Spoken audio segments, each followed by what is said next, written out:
కడప జిల్లా పులివెందుల్లో ఉద్రిక్త వాతావరణం కనబడుతుంది. ఎంపీ వైఎస్ అవినాష్ రెడ్డి ఆధ్వర్యంలో చేపట్టినటువంటి ర్యాలీలో టెన్షన్ వాతావరణం అని చూస్తున్నాం.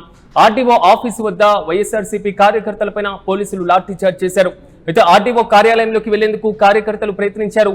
లోపలికి చొచ్చుకెళ్తున్నటువంటి వారిపైన లాఠీచార్జ్ చేశారు పోలీసులు. అయితే ఇటు కడప జిల్లా వ్యాప్తంగా వైసీపీ నిరసన కార్యక్రమాలు వేగవంతంగా సాగుతున్నాయి. పులివెందుల, ప్రొద్దుటూరు, రాజంపేట, మైదుకూరుతో పాటుగా బద్వేల్లో ఆందోళన కార్యక్రమాలు పీక్స్ కి చేరాయి. డిఎస్సీలో అక్రమాలకు నిరసిస్తూ కూడా పెద్ద ఎత్తున నిరసన కార్యక్రమానికి పిలుపునిచ్చింది వైసీపీ.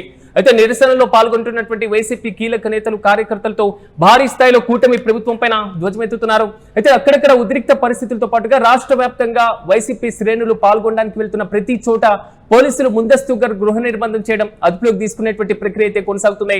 మరోవైపు కడప జిల్లా వ్యాప్తంగా పులివెందుల, ప్రొద్దుటూరు, అదేవిధంగా రాజంపేట, మైదుకూరు, బద్వేల్లో అయితే ఆందోళనలు తారాస్థాయికి చేరాయి. మనం చూస్తున్నాం ఆర్డీఓ ఆఫీసు వద్ద ఉన్నటువంటి విజువల్స్. ప్రధానంగా ఆర్డీఓ కార్యాలయంలోకి వెళ్లేందుకు వైసీపీ శ్రేణులు ప్రయత్నించడం, పోలీసులు లాఠీ చార్జ్ చేసినటువంటి పరిస్థితి మనం చూస్తున్నాం.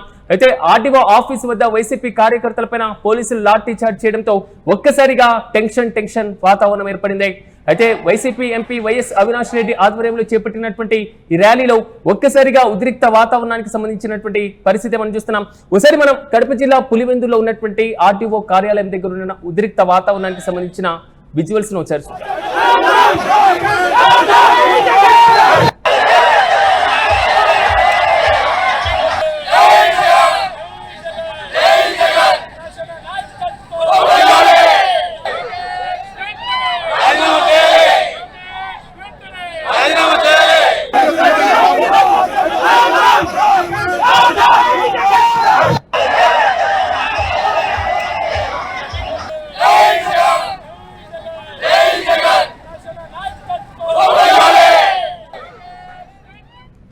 ఇక ఇదే అంశంపై మరింత సమాచారం మా ప్రతినిధి శర్మను అడిగి తెలుసుకుందాం. శర్మ, చెప్పండి, ప్రెసిడెంట్ పులివెందులో పరిస్థితి ఏ విధంగా ఉంది? ఎంపీ వైఎస్ అవినాష్ రెడ్డి ఆధ్వర్యంలో చేపట్టినటువంటి ర్యాలీ ఒక్కసారిగా ఉద్రిక్త వాతావరణం వైపు అడుగులు వేసింది. రీసెంట్ అప్డేట్స్ ఏంటి? సిరాజ్, కడప జిల్లా పులివెందుల్లో ఏదైతే వైఎస్ఆర్ కాంగ్రెస్ పార్టీ కేంద్ర కమిటీ ఇచ్చినటువంటి పిలుపు మేరకు రాష్ట్ర వ్యాప్తంగా డిఎస్సీ అక్రమాలపైన, అలాగే ఫీజు రీయింబర్స్మెంట్ బకాయిలు చెల్లించాలని డిమాండ్ చేస్తూ పెద్ద ఎత్తున ఆందోళన నిరసన కార్యక్రమాలు చేపట్టడం జరిగింది. అందులో భాగంగా పులివెందుల పట్టణంలో ఎంపీ వైఎస్ అవినాష్ రెడ్డి నేతృత్వంలో కూడా ఇదే కార్యక్రమాన్ని చేపట్టారు. ఉదయం 8 గంటల నుంచి పులివెందుల నియోజకవర్గంలోని చుట్టుపక్కల ప్రాంతాల నుంచి భారీ ఎత్తున వైసీపీ శ్రేణులు, యువత అక్కడికి పాల్గొనడం జరిగింది. అయితే పాత ఎమ్మెల్యే కార్యాలయం నుంచి ఆర్డీఓ కార్యాలయం వరకు భారీ ఎత్తున ర్యాలీ నిర్వహించి అనంతరం ఆర్డీఓకు వినతి పత్రం సమర్పించే కార్యక్రమం సందర్భంగా ఏదైతే ముఖ్య నాయకులను లోనికి పంపించిన తర్వాత తాముడా లోపలి వెళ్లేందుకు ప్రయత్నించినటువంటి కార్యకర్తను అడ్డుకునే క్రమంలో పోలీసులు లాఠీ చార్జ్ చేశారు. దీంతో ఒక్కసారిగా ఉద్రిక్త పరిస్థితి ఏర్పడింది. ఇందులో ఈ లాఠీ చార్జ్ చేసే సమయంలో ఏదైతే ఎంపీ అవినాష్ రెడ్డి ఇతర నాయకులు వెంబడి వచ్చినటువంటి అనేక మంది కార్యకర్తలు కింద పడడం జరిగింది. వారికి చిన్న గాయాలు కూడా అయ్యాయి. అయితే పోలీసులు తమ శాంతియుతంగా ర్యాలీ చేసి నిరసన తెలియజేసి వినతి పత్రం ఇవ్వడానికి వచ్చినటువంటి తమపై లాఠీ చార్జ్ చేయడం దారుణం అంటూ కూడా నిరసన వ్యక్తం చేసినట్టు పరిస్థితి మనం చూడొచ్చు. అలాగే పులివెందుల పట్టణంలో నిర్వహించేటువంటి ర్యాలీకి సంబంధించి గతంలోనే తాము ముందస్తుగా నోటీసులు ఇచ్చాము, తర్వాత సమాచారం అందించాము. దాని మీద పోలీసులు తమ అనుమతి ఇవ్వమంటూ కూడా నోటీసులు జారీ చేయడం జరిగింది. అయినప్పటికీ కూడా పార్టీ పిలుపు మేరకు తాము శాంతియుతంగా ఎవరికి ఇబ్బంది కలగకుండా ఆందోళన నిర్వహిస్తామా, నిరసన ర్యాలీ నిర్వహిస్తామని చెప్పినప్పటికీ కూడా పోలీసులు అడుగడుగున ఆంక్షలు పెట్టారు. అయినప్పటికీ కూడా ర్యాలీ కొనసాగింది. ఈ ర్యాలీ సందర్భంగా ఎలాగైనా భగ్నం చేయాలి అడ్డుకునే ప్రయత్నంలో భాగంగానే ఈ లాఠీ చార్జ్ చేసినట్టు కూడా మనకు అర్థమవుతుంది సిరాజ్. అట్లాగే కడప జిల్లా ప్రొద్దుటూరులో కూడా ఇదే పరిస్థితి కనిపిస్తుంది. అయితే లాఠీ చార్జ్ కాకుండా వైసీపీ ఇలాంటి ఆందోళన కార్యక్రమాలకు పిలుపునిచ్చింది, ప్రధానంగా డిమాండ్ చేస్తుంది సిబిఐ ఎంక్వైరీ ఎలాగైనా డిఎస్సీకి సంబంధించినటువంటి అంశంపైన వేయాలని. కానీ అసలు కడప జిల్లా వ్యాప్తంగా ఉన్న వివిధ నియోజకవర్గాల్లో పరిస్థితి ఏంటి, దానికి సంబంధించిన డీటెయిల్స్ ఏంటి? సిరాజ్, మొత్తానికి ప్రొద్దుటూరు, రాజంపేట, బద్వేలు ప్రాంతాల్లో చాలా చురుగ్గా ఈ వైసీపీ నిర్వహించినటువంటి ర్యాలీ, అట్లాగే కడప నగరంలో ప్రధానంగా చాలా ఉత్సాహంగా కార్యకర్తలు పెద్ద ఎత్తున పాల్గొన్నారు. ఉదయం నుంచి కూడా వైసీపీ కార్యాలయం చేరుకుని కార్యకర్తలు ఏదైతే పార్టీ పిలిపించిందో దానికి మొత్తం డిఎస్సీ అక్రమాలపై మంత్రి లోకేష్ రాజీనామా చేయాలని డిమాండ్ చేస్తుండే. మరోవైపు సిబిఐ విచారణకు సిద్ధం కావాలంటూ కూడా డిమాండ్ చేయడం జరిగింది. అలాగే ఫీజు రీయింబర్స్మెంట్ వ్యవహారం సంబంధించినటువంటి బకాయిలు చెల్లించాలి. విద్యార్థులు చాలా మంది తమ భవిష్యత్తును కోల్పోతున్నారు, విద్యా సంవత్సరాన్ని కోల్పోతున్న వారిని ఆదుకోవాలంటూ కూడా డిమాండ్ చేసిన పరిస్థితి. ప్రొద్దుటూరులో అయితే మున్సిపల్ కార్యాలయం ఉంది ఎదుట ఏదైతే వైసీపీ కార్యకర్తలు అక్కడి నుంచి చేరుకుని అక్కడి నుంచి ఎంఆర్ఓ కార్యాలయం వరకు వెళ్తారనేటువంటి ముందుగా ఇచ్చినటువంటి సమాచారం మేరకు పోలీసులు భారీ ఎత్తున మోహరించారు. తర్వాత 4 అంచెల వ్యవస్థ బారికేట్లు ఏర్పాటు చేశారు. అట్లాగే బద్వేల్లో కూడా జిల్లా అధ్యక్షుడు ఏదైతే రవీంద్రనాథ్ రెడ్డి ఆధ్వర్యంలో అక్కడ ఉన్నటువంటి ఎమ్మెల్యే దాసరి సుధా, తర్వాత ఎమ్మెల్సీ గోవింద్ రెడ్డి ఆధ్వర్యంలో పెద్ద ఎత్తున నిరసన కార్యక్రమాలు నిర్వహించారు. అలాగే కడప నగరంలో ఏదైతే మాజీ డిప్యూటీ సీఎం అంజద్ బాషా నేతృత్వంలో కూడా ఈ నిరసన ర్యాలీ కార్యక్రమం నిర్వహించింది. పార్టీ కార్యాలయం నుంచి ఆర్డీఓ కార్యాలయం వరకు పెద్ద పెట్టిన నినాదాలు చేస్తూ ప్రభుత్వానికి వ్యతిరేకంగా నినాదాలు చేస్తూ ర్యాలీ నిర్వహించారు.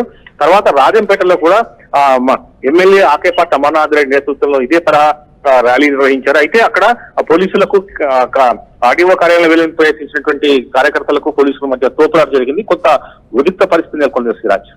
సినిమా అంటే లాఠీ చార్జ్ చేయాల్సినటువంటి పరిస్థితి ఎందుకు వచ్చింది? ఎందుకంటే శాంతియుతంగా సాగుతున్నటువంటి ర్యాలీ లేదా వినతి పత్రం ఇవ్వడానికి వెళ్తున్నటువంటి క్రమం అంతా ఉద్రిక్త పరిస్థితుల వైపు అడుగులు వేసేదానికి రీజన్ ఏంటి అక్కడ? అంటే సిరాజ్ మొదటి నుంచి కూడా నిన్న మధ్యాహ్నం నుంచి పోలీసులు ఇక్కడ వైసీపీ నేతలు అందరికీ కూడా ఒక నోటీసులు జారీ చేశారు. ర్యాలీకి అనుమతి లేదు, ర్యాలీని అనుమతించమంటూ కూడా స్పష్టం జరిగినది. ఈ నేపథ్యంలో ఎలాగైనా సరే ర్యాలీ నిర్వహించి తీరుతాం, మేము చేసేది ర్యాలీ శాంతియుత ర్యాలీ, ప్రజల కోసం, తర్వాత విద్యార్థుల కోసం, నిరుద్యోగ యువత కోసం చేసినటువంటి ర్యాలీ కాబట్టి మేము ప్రజల కోసం చేసేది రాజకీయం కాదు ఇది అని చెప్తూ కూడా వైసీపీ నేతలు ముందుకు రావడం జరిగింది. అయితే పులివెందుల పట్టణంలో పెద్ద ఎత్తున అంటే మాజీ సీఎం కాన్స్టెన్సీ కావడం, తర్వాత వైసీపీ పట్టినటువంటి ప్రధాన కేంద్రంలో భారీ ఎత్తున రావడంతో ఒకసారిగా పోలీసులు వారిని కంట్రోల్ చేయని పరిస్థితుల్లో లాఠీచార్జ్ చేశారు. తర్వాత ఆర్డీఓ కార్యాలయానికి అనుమతించకుండా బలంగా గేట్లు వేశారు. గేట్లు దోసుకునే క్రమంలో ఇంకా వస్తున్నటువంటి కార్యకర్తలు నిర్వహించే ప్రయత్నంలో పోలీసులు ఉన్నబలంగా లాఠీచార్జ్ చేయడంతో కొంత స్వల్ప ఉద్రిక్తత నెలకొంది. అసలు లాఠీచార్జ్ ఎందుకు చేయాల్సి వచ్చిందని వైసీపీ నేతలు ప్రశ్నిస్తున్నారు Siraj. Right Sharma, thank you. ఉత్తమ కడప జిల్లా పులివెందుల్లో ఉద్రిక్త వాతావరణం చోటు చేసుకుంది. ఎంపీ వైఎస్ అవినాష్ రెడ్డి ఆధ్వర్యంలో చేపట్టినటువంటి ర్యాలీలో టెన్షన్ వాతావరణానికి సంబంధించినటువంటి విజువల్స్ మనం యూటీవీ స్క్రీన్ పైన చూస్తున్నాం. ఆర్టీఓ ఆఫీస్ వద్ద ఒక్కసారిగా వైఎస్ఆర్సీపీ కార్యకర్తలు కూడా అక్కడికి చేరుకున్నారు. ప్రభుత్వానికి వ్యతిరేకంగా నినాదాలు చేశారు. అయితే పోలీసులు వారిపైన లాఠీ చార్జ్ చేయడం మాత్రం కొంతవరకు కలకలం రేపింది. ఆర్టీఓ కార్యాలయంలోకి వెళ్లేందుకు కార్యకర్తలు ప్రయత్నించడం, ఓవైపు యూటీవీ స్క్రీన్ పైన విజువల్స్ లో చూసుకుంటున్నాం. ఎంపీ అవినాష్ రెడ్డి కూడా కార్యకర్తలతోనే ఉన్నారు. ఆయన నేతృత్వంలోనే ముందుకు నడుస్తున్నటువంటి పరిస్థితి. అయితే పోలీసులు అడ్డుకోవడం, వారితో వాగ్వాదానికి దిగడం, అసలు అనుమతి లేదు, ర్యాలీకే అనుమతి లేదు అనేటువంటి రీతిలో పోలీసులు వ్యవహరించినటువంటి తీరుపైన వైసీపీ నేతలు మండిపడుతున్నారు. లోపలికి చొచ్చుకెళ్తున్నటువంటి వారిపైన లాఠీ చార్జ్ చేశారు పోలీసులు. ఇటు కడప జిల్లా వ్యాప్తంగా కూడా వైసీపీ నిరసన కార్యక్రమాలు కూడా సాగుతున్నాయి. ఓవైపు పులివెందుల, ప్రొద్దుటూరు, రాజంపేటతో పాటుగా మైదుకూరు, బద్వేల్లో కూడా ఆందోళన కార్యక్రమాలు పీక్స్ కి చేరాయి. అయితే డిఎస్సికి సంబంధించినటువంటి అక్రమాలపైన నిరసిస్తూ పెద్ద ఎత్తున ర్యాలీలు, నిరసన కార్యక్రమాలను రాష్ట్ర వ్యాప్తంగా వైసీపీ నిర్వహిస్తున్నాయి. విద్యాశాఖ మంత్రి నారా లోకేష్ రాజీనామా చేయాలంటూ కూడా ప్రధానంగా డిమాండ్ చేస్తున్నారు. మరి ముఖ్యంగా డిఎస్సికి సంబంధించినటువంటి అంశంపైన సిబిఐ విచారణ జరపాలంటూ కూడా వైసీపీ ప్రధానంగా డిమాండ్ చేస్తుంది. అయితే ఎక్కడికక్కడ నిరసనలో పాల్గొన్నటువంటి వైసీపీ కీలక నేతలను, కార్యకర్తలను కూడా పోలీసులు అడ్డుకోవడం, రాష్ట్ర స్థాయికి సంబంధించినటువంటి మాజీ మంత్రులు, మాజీ ఎమ్మెల్యేలను కూడా పోలీసులు గృహ నిర్బంధం చేస్తున్నారు. ఓవైపు గుడివాడలో కొడాలి నానిని హౌస్ అరెస్ట్ చేశారు. మరోవైపు అనంత వెంకటరామరెడ్డి, అదేవిధంగా పెద్దిరెడ్డిని కూడా పోలీసులు అరెస్ట్ చేశారు. పెద్దారెడ్డిని హౌస్ అరెస్ట్ చేశారు. మరోవైపు అవినాష్ రెడ్డి ఆధ్వర్యంలో సాగుతున్నటువంటి ఈ ఉద్రిక్త పరిస్థితుల్లో కూడా ఒక్కసారిగా లాఠీ చార్జ్ చేయడం మరింత కలకలం రేపుతుంది.